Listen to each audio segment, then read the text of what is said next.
Guide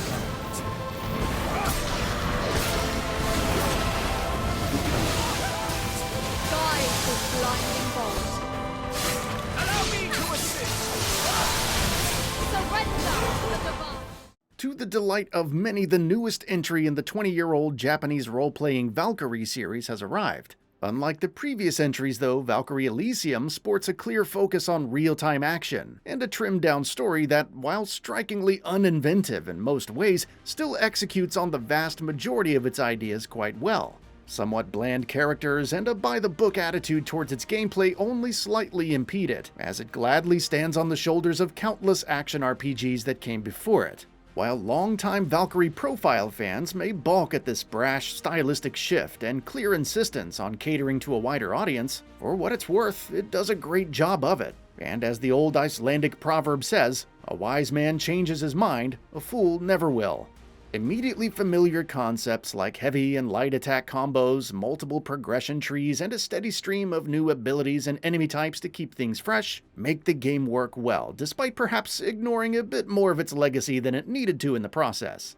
Caught between a weakened Odin and an army of the undead threatening to bring about the end of the world, the Valkyrie accepts her mission of purifying the world and paving the way for Odin to regain control. That's basically it story-wise for the first few hours, as you hack away at the same handful of enemy types and even take down a couple of massive Naglfars. Some new characters are revealed that thicken the plot a bit, but little happens with the narrative to bring you anywhere near the edge of your seat until you're much further in. And this does give Valkyrie Elysium a slow start, which isn't necessarily a bad thing, but it does take its sweet time compared to most of its contemporaries in the hack-and-slash genre, in that it sometimes feels like the remnants of its hardcore JRPG roots are still lingering around in there somewhere. But as the game rolls on, that notion fades away considerably.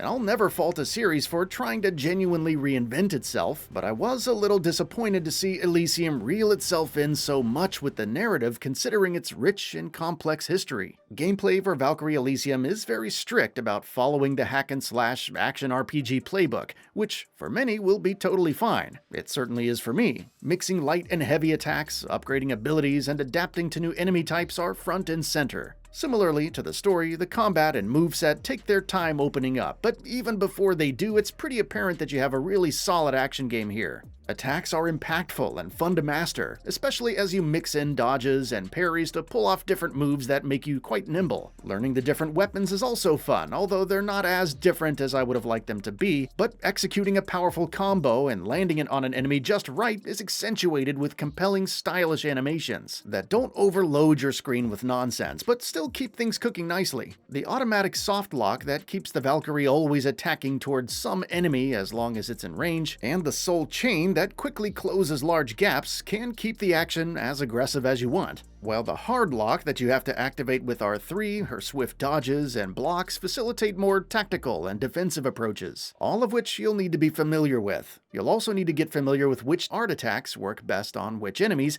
and selecting the best weapon for each fight. Keeping 2 weapons and 2 elixirs equipped on the D-pad at all times keeps the player out of menu screens and in the action a bit more than other Japanese action RPGs, which I came to appreciate quite a bit. There's a good amount of flexibility here too, as most weapons or arts can be used in most situations, despite there clearly being favorable combinations that are very much worth leaning into. Overall, I enjoy the combat quite a bit. The automatic soft lock can trip you up sometimes if you aren't paying close attention to it, and I found myself babying the camera a little bit more than I would have liked, but the kinetic, weighty, moment-to-moment action outweighed those gripes for me. Defeating enemies and smashing objects in the environment will yield different types of gems and other resources, and these are spent on upgrades to your abilities and weapons. These weapons can be upgraded further with runes, which you'll also come across here and there, and like most of the rest of the game, there's really nothing in Valkyrie Elysium's RPG mechanics that you haven't seen before, which, again, considering how finely tuned it all is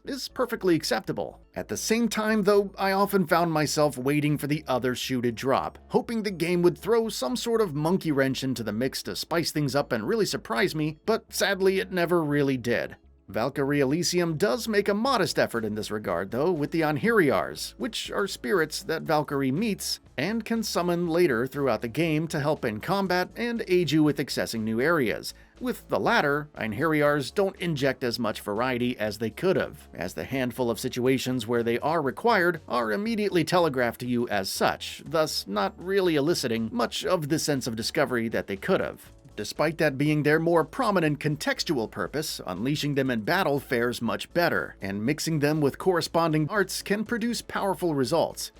Valkyrie Elysium's levels are quite linear, with little more than the occasional deviating path that leads to a dead end, a chest, and sometimes a short fight. The game does have subquests, but they need to be selected from the hub world and pursued on their own instead of being integrated into the main chapters, which is a little bit odd considering that the subquests seem to share the same maps as the main chapters anyway. Levels are also highly similar to each other thematically, with a lot of the same washed-out stone structures and pale fields hosting your gameplay, and that's not to say that they look bad. In fact, the almost misty look of them does make a lot of sense with the ethereal tone of the game, albeit at the cost of feeling a bit drab at times. The art direction is clearly defined though, and does show off some fairly high production values, with lots of soft lighting and making the more colorful foreground action pop off the screen in comparison.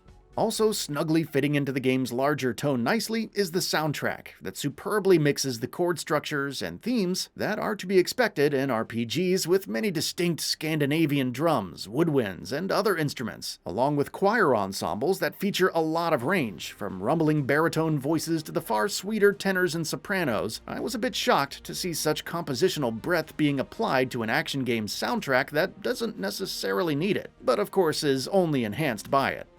I highly suspect, with all the talk about the genre shift for the game surely dominating discussions around it, the outstanding music in Valkyrie Elysium will almost certainly go down as its most underappreciated element. If you haven't picked up on it yet, Valkyrie Elysium is definitely not your classic Valkyrie game. It's completely reinvented for better and for worse.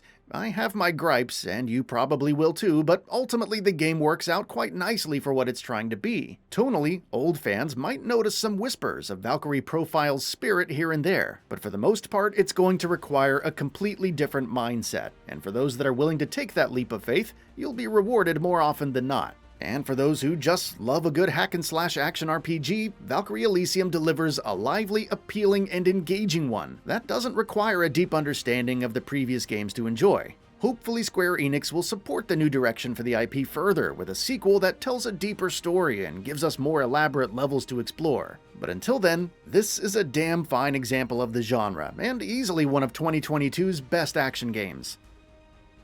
That's all for now. If you enjoy what you saw, please hit the like button. And if you're new to the channel, now is a great time to subscribe. We upload brand new videos every single day. After subscribing, don't forget to enable all notifications by clicking the bell icon. Thanks for watching this video, and we'll see you next time, right here on Gaming Bolt.